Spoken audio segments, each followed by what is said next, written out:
Magnificent record.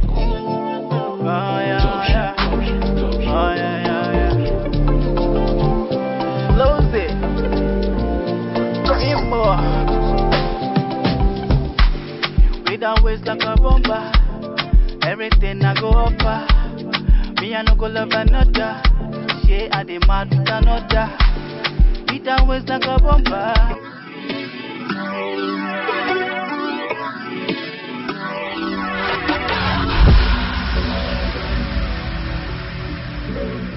Ojugache Chenyueko. Peter studied English common law and French civil law at the University of Yaoundé 2 SOA. He graduated with an LLB and subsequent studies for a maîtrise en droit in international business law. Later, he furthered studies at Shanghai Jiao Tong University and was awarded an MBA C certificate, focusing on business administration from a Chinese perspective. He is a frequent speaker at conferences and events aiming at empowering youth and community life. He is passionate about adding value to the lives of people through technology and is excited to share his knowledge and insights through publications such as this. Ojugache C. Peter is founder of a few businesses. LelamalLittleTouch.org and See Go Kids International English are some of his brainchildren. He envisions and started these companies from the depth of his experience. Running a business in China has given him a full grasp of the business operation system in China alongside the business culture of the country. He also has a deeper understanding of multicultural team management, thanks to the various backgrounds of team at See Go Kids International. A Cameroonian living in Shanghai, China with his wife, Mrs. Chenyueko Evone Ejete, and 3 children, Chenyueko Glenn Ojugache, Chenyueko Dylan Bryce Anjoyang, and Chenyueko Estella Anyway Anway. In his free time, he enjoys playing soccer, shooting pools, visiting rural areas, and spending time with his family. I believe in changing the way e-commerce is limited to benefit a few while everyone else pays for it to exist.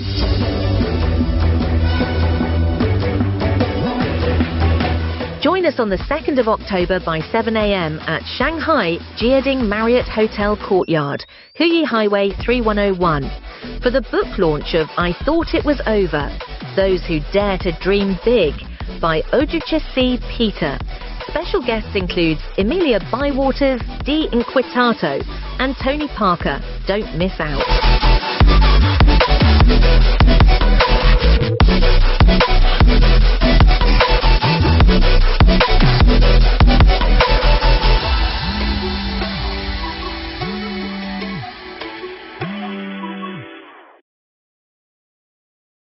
Oh, wow. Welcome, welcome, welcome, family and friends. What an honor for us to have with us this evening an author, a very, very special author with the title of a book, I Thought It Was Over. I am so excited to be one of the first person to actually know more deeply about what this book is all about. And Bridge Afrique family, you are in this for a treat. Today, we are bringing to you our special author. Mr. Harry, can you tell us, first of all, your full name? And tell the world, tell our Bridge Afrique family who you are. Right. Well, thank you. My name's Ojugache Chenyueko Peter. And people call me Harry Vista, because my name looks a little bit long. And I'm a Cameroonian living and working in Shanghai, and with my family. And I've been living and working in Shanghai for close to 10 years. And I also do writing as part of my job, and I do other businesses like a business platform which I also run. So that is me. Okay, so for the sake of our interview today, could I just refer to you as Mr. Harry? That is okay. Okay, and you said you are originally from Cameroon. Are you from the French-speaking part or the English part of Cameroon? I'm from the English-speaking part of Cameroon, precisely from the northwest region of Cameroon. Okay, but I know you guys learn French in school, right? That's correct. That's correct. We learn French in primary and middle schools, and we learn French along the line. And actually, I studied law in the French area of Cameroon. Donc, vous parlez français. Ouais, je peux parler un peu de français. Well, Mr. Harry, without further ado, I thought it was over. So, why the title? I thought it was over. Why? Where did it come from? Did it fall from the sky? Is this something you've been thinking about? Tell us more, please. Well, ever since I came up with this title, like everyone who goes over the book, either the proofreaders or the editors or whoever, they keep asking the question, well, it's a pretty catchy title, and how did they get it, and where is it coming from? But the thing is, the whole book is about a story of a protagonist who encounters lots of challenges, and every time he feels like it's over, and but then it never gets over. So it's from that background of the scenes in the story and the encounters of the protagonist and everything that the title came out. And in the whole story, it's always like it's gonna be over. So that's where the title came from the reality of the So, whole this is story. not a particular incident that happened in your life specifically. It is about a series of incidents that happened in my life specifically. Okay. So, it's about your life experience, and that's where you got that title. You thought it was, and can you give us a little insight? Is this from a spiritual point of view, or is this uh, in general your own logic, your own wisdom, and so is this background here set in terms of maybe church, religion, or what? It is not from a specific spiritual point of view. It's not from any Mm-hmm. spirit. It's a whole journey of challenges and motivation in which the whole storyline is built on, and it comes through a whole process, and it's just being motivational and not actually spiritual. It just gives a process of motivation and challenges, overcoming challenges, and getting to the next. So it's a journey. Okay. So, can you tell us a little bit how you got started? How you wrote? What did you follow a program like maybe writing a chapter per day, or you just got up one day, went to the beach maybe for 2 weeks to write the book, or how did you go about writing it? Actually, it's not been a very quick thing to jump on it, write it, and get it out. It has always been in my mind. Like when I started encountering a bunch of challenges, I thought Mm-hmm. maybe I'd down, but then I didn't put it down because it wasn't. I just felt like it's a couple of them, and but then at a certain time, more than 2 years, 3 years ago, or even 5 years ago, actually, I actually drew the outline of the storyline, the chapters, the everything. I made a rough of it and put it down. And then when it was time for to start writing, I actually went through what I had put down, and then it will give me the guide to reflect on the actual scenes, the actual things that happened at the time. It's like compiling a diary that has been standing in my safe for I quite a see. time. Compiling a diary. So this was like in the midst of COVID, correct? Yep, during the COVID, that was the actual time that I had to sit down and put everything in writing. I had to sit down and go word for word and put it down from the beginning to the end. And then after the COVID, I still had to put I got some moments which I had to break down and then stop and then come back to it. So, but it's during the COVID that I had to come it up, put it out there. That's good. And when you were writing your book, did you have any resources that you were researching? Did you do any type of research, or everything is just from your personal experience? There was no specific research. I had to go somewhere or to a library to get something out of it. It was actually from real-time experience that happened in real place and time. So there wasn't much of experience. It was more about meditation and digging deep into inner self to get to where what I want to move forward with, the next thing and the next thing.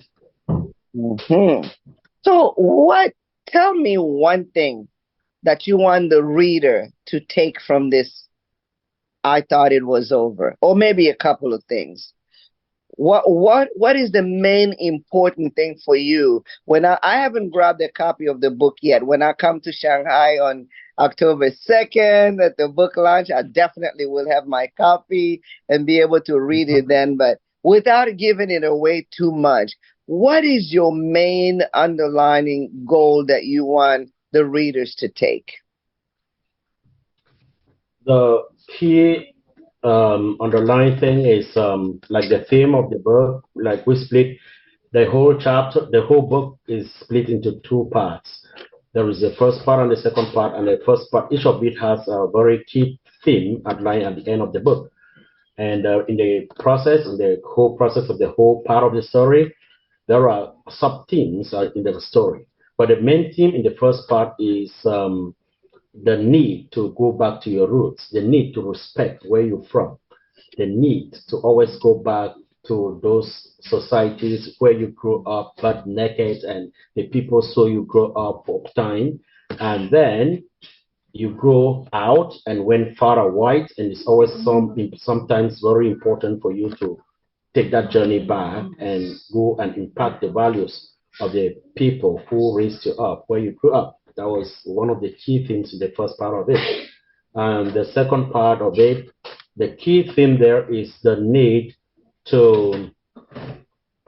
the need to resilience. Resilience is a key word to face challenges, because in the journey of life, in the process of growth and in the process of traveling through many places, there is a lot that you have to go out there, you learn, and then you have to face lots of challenges. You have to be resilient and persistent in order to move to the further steps. You know, like every moment, some things happen that make you feel like things are totally over, but then you have to pick up yourself, dust up, and move forward, because those are the key things, the key motivations that I would like people to get from this and have the strength to keep carrying on. Very good. Resilience, and you want us to go back to the roots. You want us to go back to where we came from, because we are today because of where we have been. Yeah. Stronger from its roots. Yeah. I like that. You know, even my passport says I'm an American citizen, of course. But when I look at myself, everything that I do, I always make a joke, is that everything I do today, I learned it from my village in Congo. And people laugh at me. They say, come on now, you've been in America all your life. So what do you mean Congo? But our roots, we are today really a product of where we came from. You are so right on that. What is your favorite chapter in the book? That's very important. Sometimes when we keep, well, you with the American society and the American life, it's practically very difficult. It's so difficult for people who left Africa to even think of their roots. But usually, those of us who just migrated without carrying the passport of the new countries, it's pretty much easy. We could go back there quickly.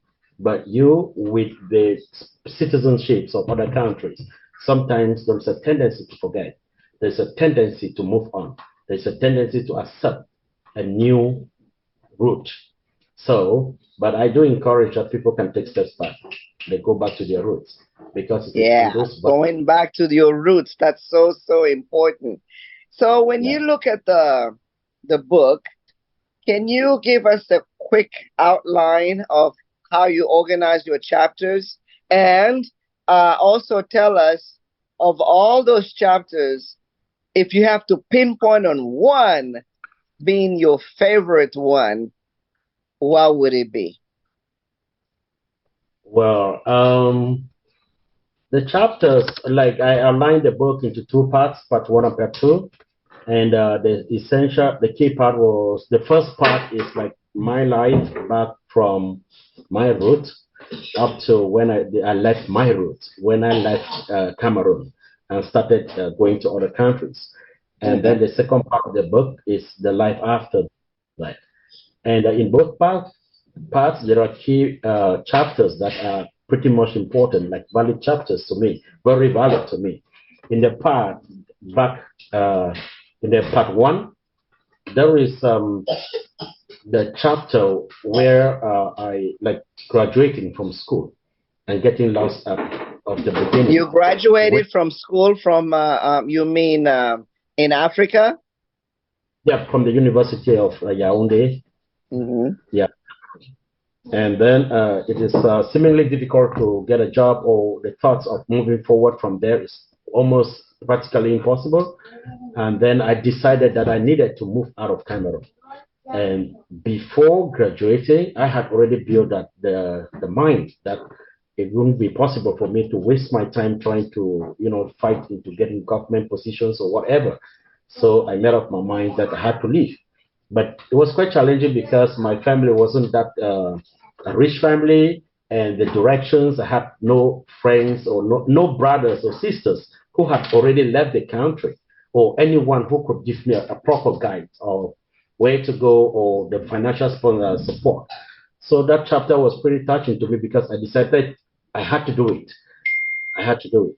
And I started doing what I just got into doing the needful, moving from door to door and from embassy to embassy, seeking what I need to seek and getting what I require in order to get this goal of leaving the country. So I traveled to almost the embassy of almost every country in Cameroon. And I gave a knock on the door of the Chinese embassy. And that knock was the knock that changed it all, because it simplified everything for me. I talked to someone who answered the knock, and then it simplified everything and changed the whole course of my life from that moment. So that is a pretty important chapter. Okay, so through that chapter, you relive the experience of trying to get out of Cameroon to go over. And at that time, were you already married then? No, I wasn't married. I was just in the university. I was still studying at the university doing the matrix, and so I wasn't married. I was just alone and had to make the decision alone. Wow, wow, that is so touchy. And I know that when you read in it, it's just bringing back all those memories, all those struggles. But like you said, that knock on the door of the Chinese embassy, that changed your entire life. And that's why you are here today, 10 years later, now writing a book. Speaking of writing a book, who are your role models that influence you in writing? When I was in the middle school, I read quite a lot of books when I was in the middle school and high school. Yeah. And one of the writers whose books, like I tried to find every book he wrote, although his life was not very long, like an author. He wrote just a few books. Was a Cameroonian.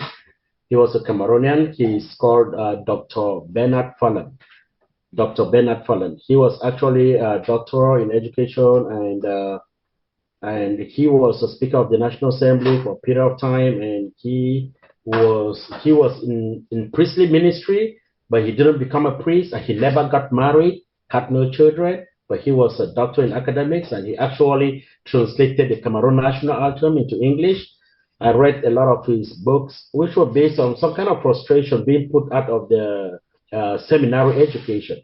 However, his books are quite philosophical, and most of the realities in the books are quite reflective of the reality of the lives that we live. So I love his book. He was like an idol to me at that time of my life when I was reading. I went into searching for all his books and reading his creators and everything. And I quite enjoy it. It affected my view of literature and the view of philosophy. Yeah. And then have you reached out to him since you've written your book? No, he even passed away before I was born, like a few years before he died in 1986. He died. Oh, okay. Okay. But that's who influenced you, huh? Yep, he actually influenced me a lot.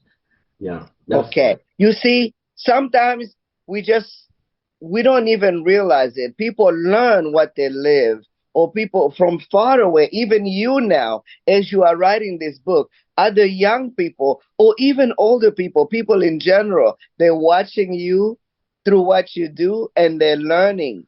It's surprising how we affect we influence other people's behavior by just doing what we do. Speaking of that, if you are speaking right now, suppose that today you go back to Yaoundé and they ask you to be a guest speaker to a youth, a group of young people. What encouraging words could you give to them, those that are wanting to go in the business of writing books? How would that speech go? Right.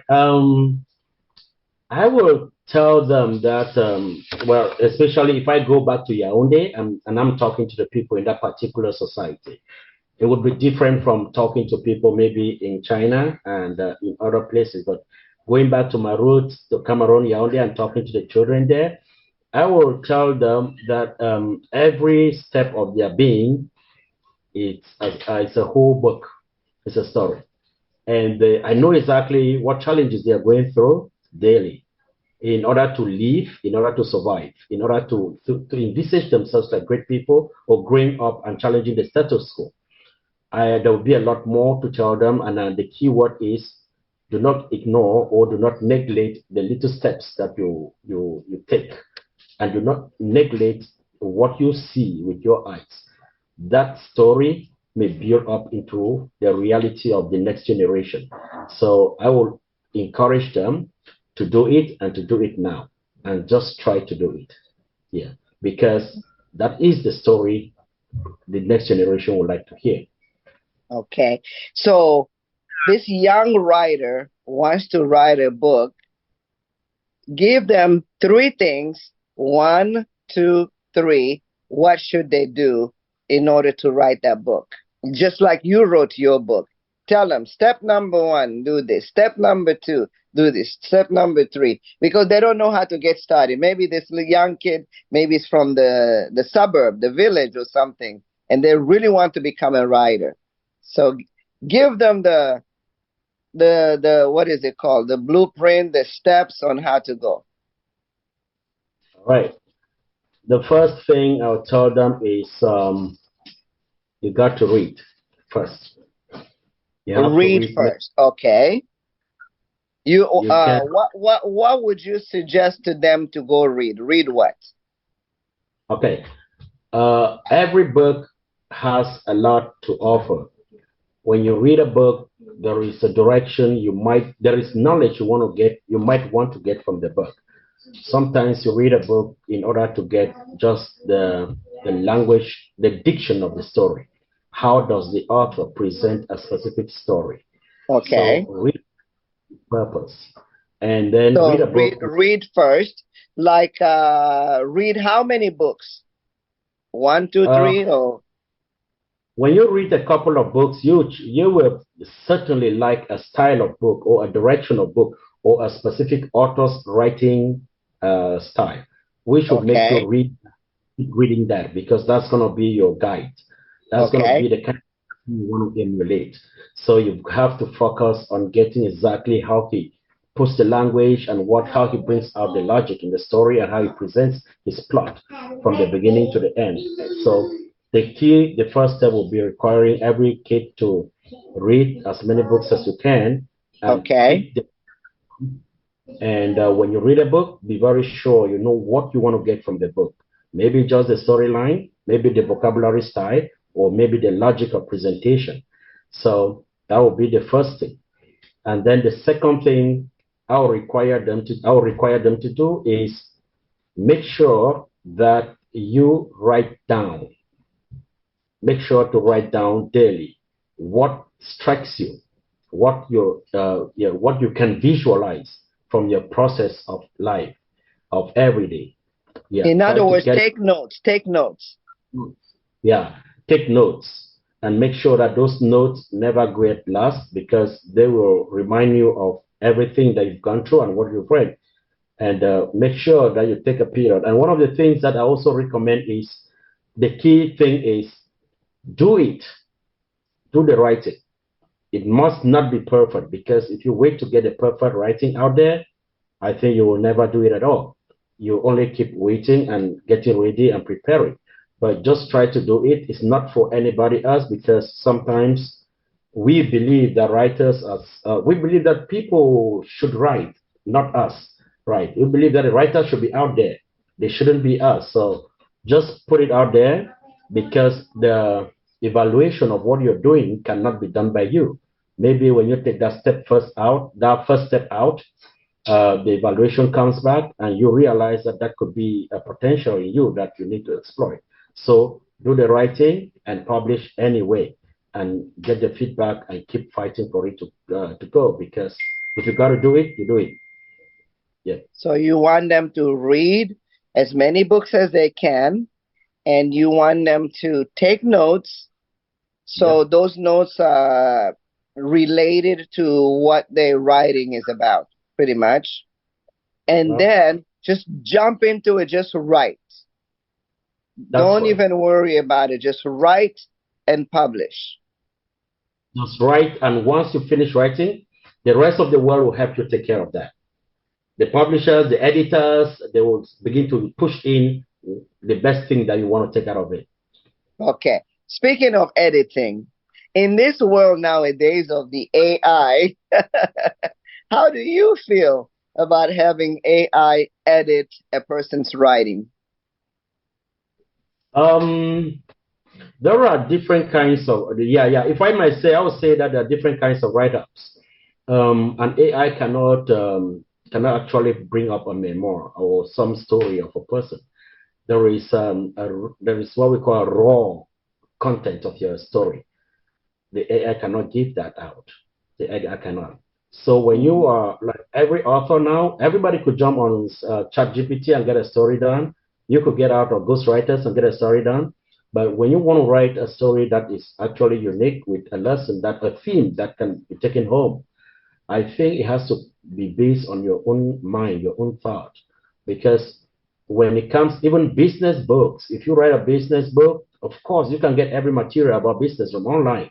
But if you're writing a business book, you're touching a specific experience that is directly related to what is happening and which is beyond the imagination of AI itself. I'm sure that that will pretty much be a real story. So when you're writing some deep realities, the AI cannot assist you to get that real story out, the raw story itself. Yeah, it can only assist you to structure it, big sentences or whatever. So I would tell everyone to, you must write before you engage AI for other purifications. But once you have written your raw story, is it okay then to have like a Grammarly help you, edit those grammars? And wouldn't that be the same thing as handing your copy to an editor and have them manually edit it? Mm, there is an understanding of your writing from a different perspective, your settings and your themes and your philosophy and your thoughts that an editor, a human editor, will understand better than an AI. An AI will, Okay. No, go an ahead. AI, Go ahead. Hmm. AI will do the corrections in a very standard and classic way, but there is a thing that you write that the AI will not assimilate because you are touching some realities. AI gives a general perspective of every human situation, but a writer will be specifying into specific issues and theme and settings. So the AI will help you fix it in. Now, if the time you spend in working with an AI Yeah. to get the originality of your work will be more than the one that an editor with a human mind will sit on your work. Okay, okay.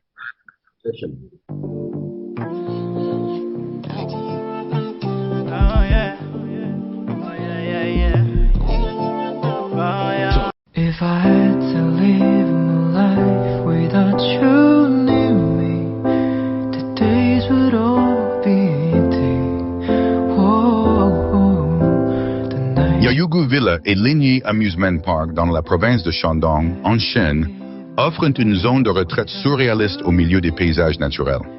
Cette villa offre une oasis tranquille avec des verdures luxuriantes, des ruisseaux cristallins, des vues à couper le souffle et une variété d'hébergements de luxe.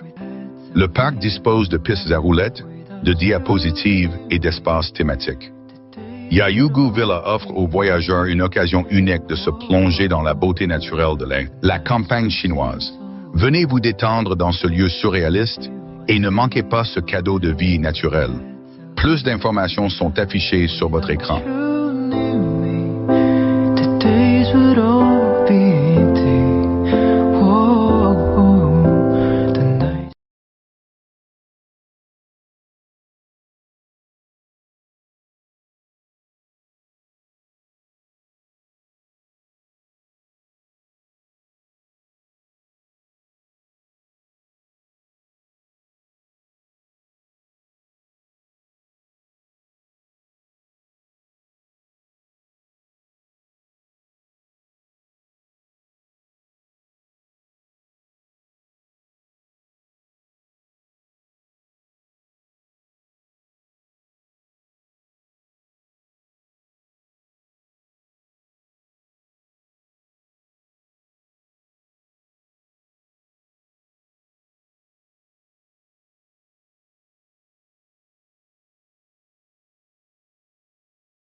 So what you're saying is the human editor puts in that human touch. That's right. Whereas the AI is just artificial, randomly putting words together with no feelings. That is correct. That's correct. I We know. see.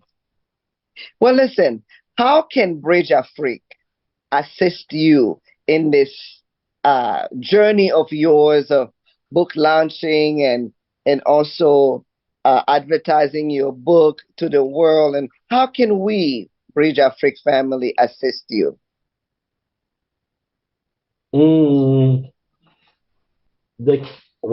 The book is out there. The first thing I will plead on the Bridge Afrique family is to go over the book, read the book, get to know exactly what the story is, and see how it reflects in the lives of the people, their audience, because it's a purely African-based story from a struggling background to rising to through many challenges. And this is not a single man's journey. I'm just the writer of this story, but the audience of Bridge Afrique will actually reflect themselves in this story a lot because we all have that common reality. So with this, Bridge Afrique can continue to promote more readers of the book, to get more readers, people to read the book in order to get that resilience, to get that courage to carry on with your lives. And Bridge Afrique is the platform. We can work together to keep promoting the book, to make it go forward and to make more readers. And Bridge Afrique, after going through the book, they could come up with suggestions on what we can do, or maybe some of anything that they can come up with, we can try to fix it in order to push it forth and be like what we are doing together like a team with Bridge Afrique. So I think with the interviews, they have started a lot already. They are doing a lot already. Mr. Michael already talked to me and gave suggestions and produced a video that is circulating already and fixed up this interview we are taking right now. I think that is already in the journey of supporting an African writer from his own platform. And I do appreciate that. And then secondly, it's not only Harry that is going to be an author or something here. I do hope that Bridge Afrique could extend its reality to give, to take care of the African community, especially the Black community and the African community in general. because at some point I feel like nobody takes care of them. And when no one takes care of them, they can't live any degree of their potentials out of there. They're barely striving, surviving, and pushing forth daily. So there must be that big coverage, a platform that helps to take care of them in order to give them that reality of, especially in China, that circle, that reality to make them come out of their potentials. Many people are not trying much because the hustling is tough. So you want Bridge Afrique to just continue to help you promote the book and, through word of mouth, even encourage other expats, especially, or English speaker people to purchase your book and so on. And how did you publish your book, by the way? I publish it on Amazon, Kindle. Is it self-publishing? Publishing, yeah, self-publishing. So I didn't intend, almost all advice from my editors in the USA was to do self-publishing, that I should do self-publish. So I did publish it there, and in Cameroon, I just published it with the local publishing government. And in China, I have done the translation already and submitted for publishing in the Chinese publishing house, and the process has been taking like 6 months now. But you published in one language only, in English, correct? Chinese as well. Oh, Chinese as well. Okay. And what about French?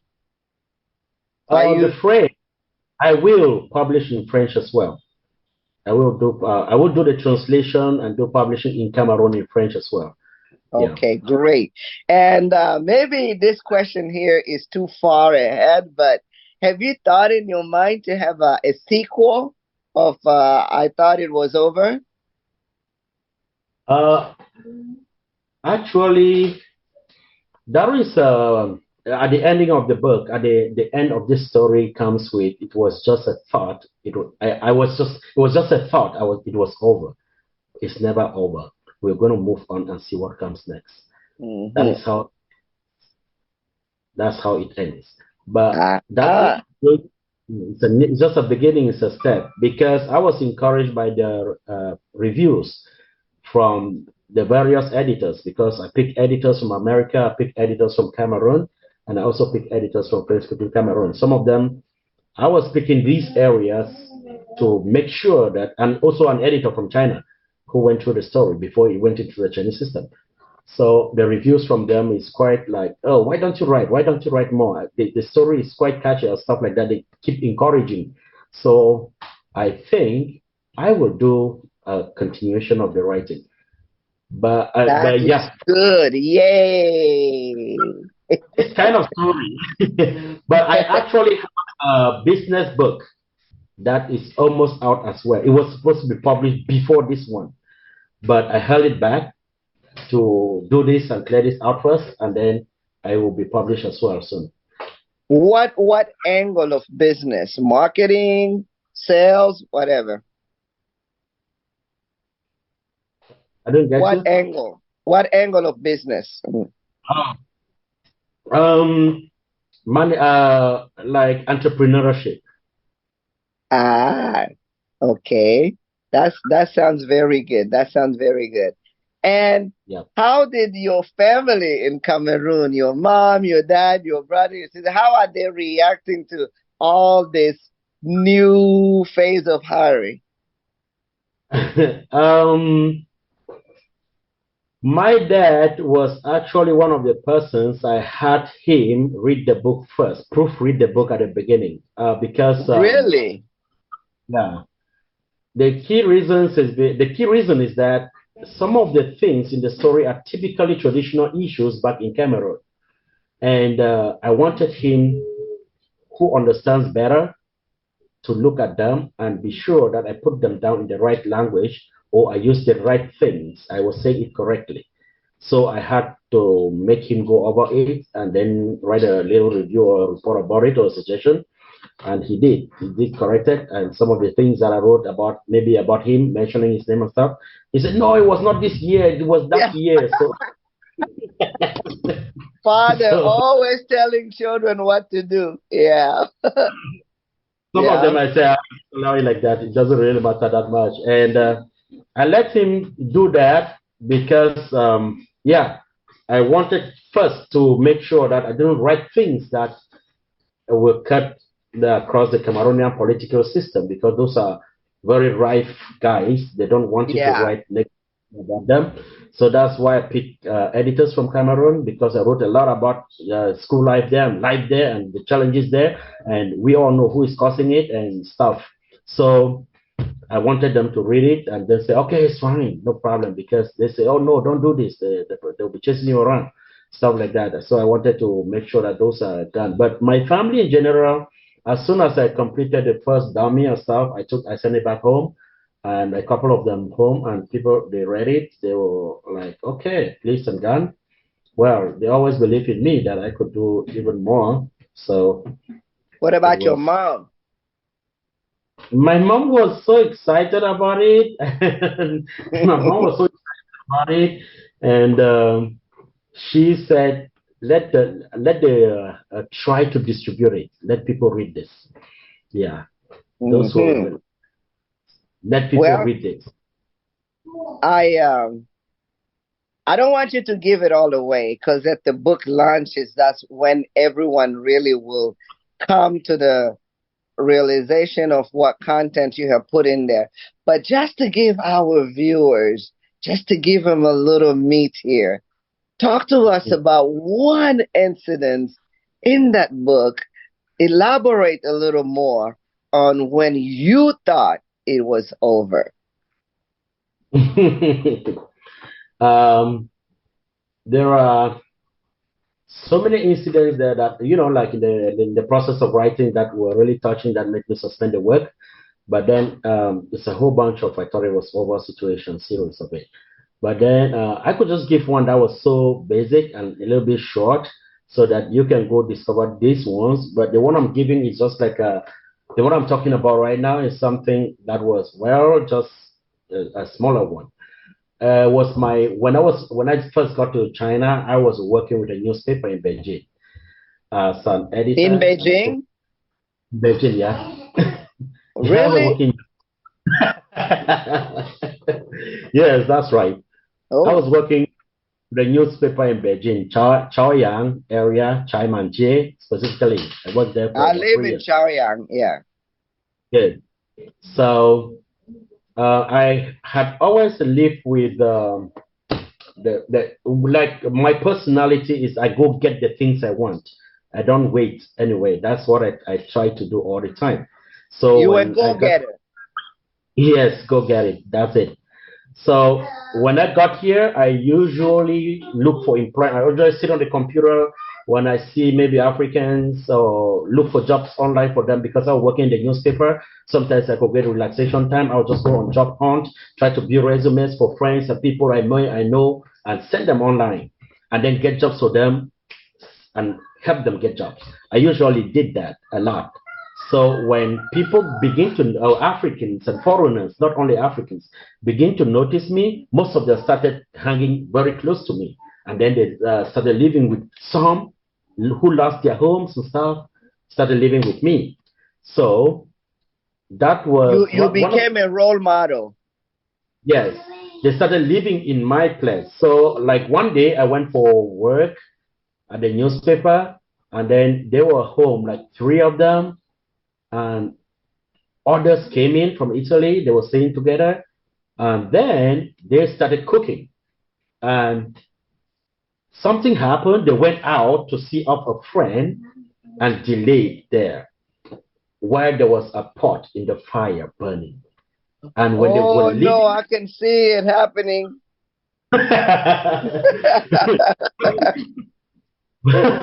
when they were leaving, they banged the door. And you know the China doors, when we bang them, you don't go back in without a key. Yeah. So the pot went on fire. The whole place was smoking out.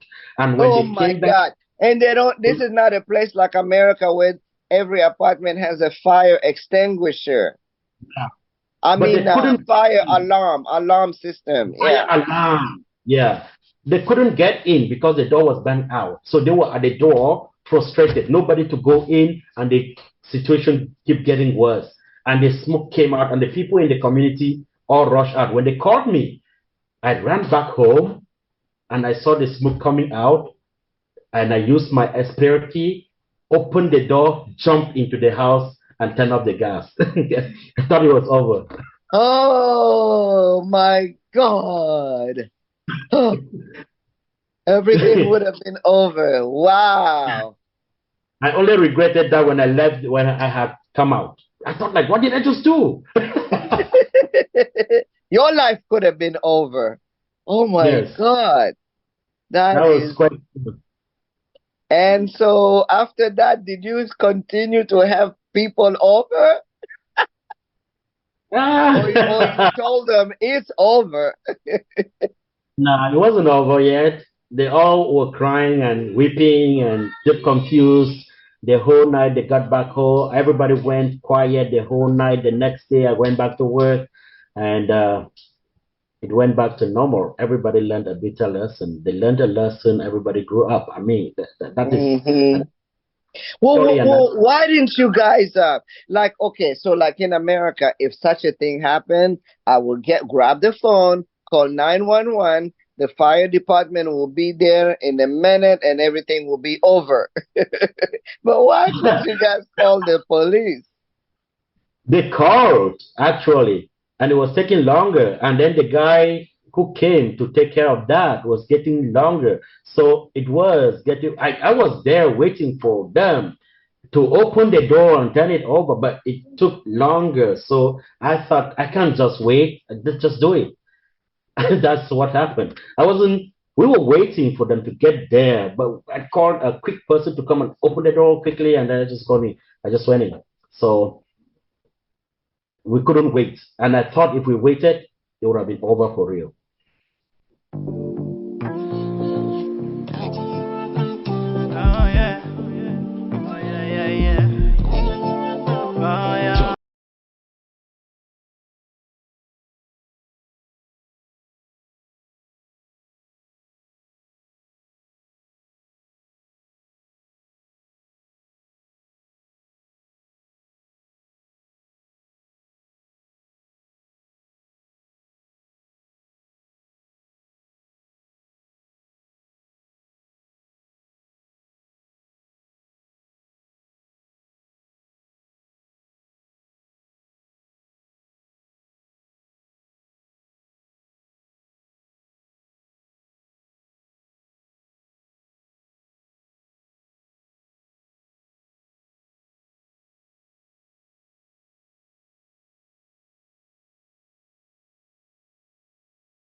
So when that happened, what did your landlord say?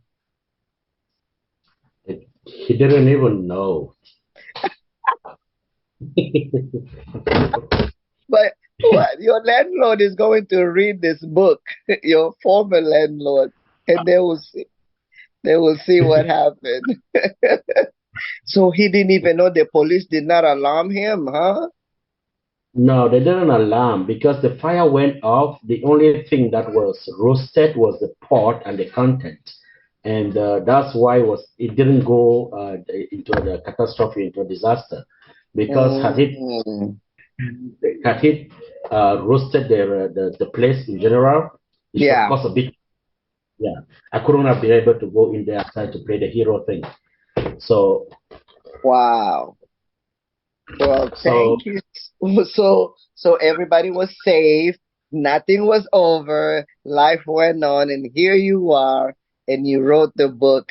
I thought it was over. I think that title, like you said earlier at the beginning, I think all of us have experiences when we thought it was over. We can all relate to the title of your book. That is true. I really want everyone to relate to it and feel like, because we all have this, but we all have this situation. I cannot wait. I cannot wait to come to Shanghai. It just happened that week I'm actually off of October 2nd, so it's perfect. I'm glad you picked that date because you knew it was a holiday, right? Yeah, I knew it was a holiday, and I really wanted to start pushing it out earlier so that everyone makes a plan around that. So that's why I picked 1 month earlier to start talking about it, to start Okay. inviting. So give our readers and our prospective readers one last word. Why should they buy your book?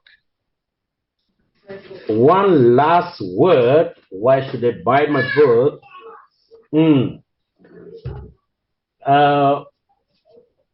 We all need motivation to move forward.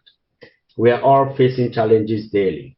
We all meet situations, circumstances that make us feel low, and we need a companion. We need someone to talk to. We need to feel that we are not all alone in a journey of this nature. So, reading this book makes you feel that I am with you. The protagonist is with you in all your endeavors and all your failures and all the moments that you feel low to pick up. Some of the situations, some of the circumstances in the story may be much more difficult than most of you have passed through, but that can give you a motivation that you are just in the journey and it's never going to be over. So everyone having this book can hold it like a manual, a motivational manual that can keep him going, keep him or her going in every challenge we meet, because the journey is a journey of life. It's always going to be there. We all have to be resilient and keep it going. That's all I want to say. And I hope you grab a copy, keep it with you, and always go to it and get that motivation, that strength to carry on. Thank you so much.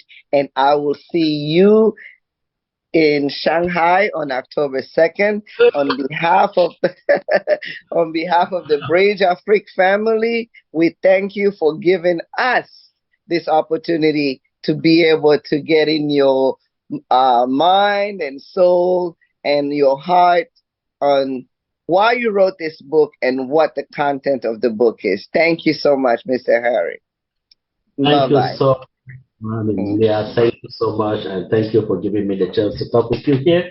And thanks, Bridge Afrique, for organizing this and setting this up.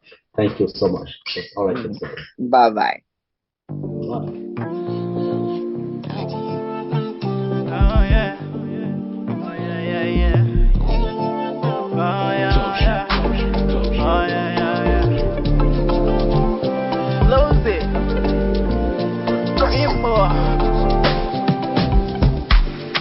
Always like a bomber, everything I go offer. Me I no go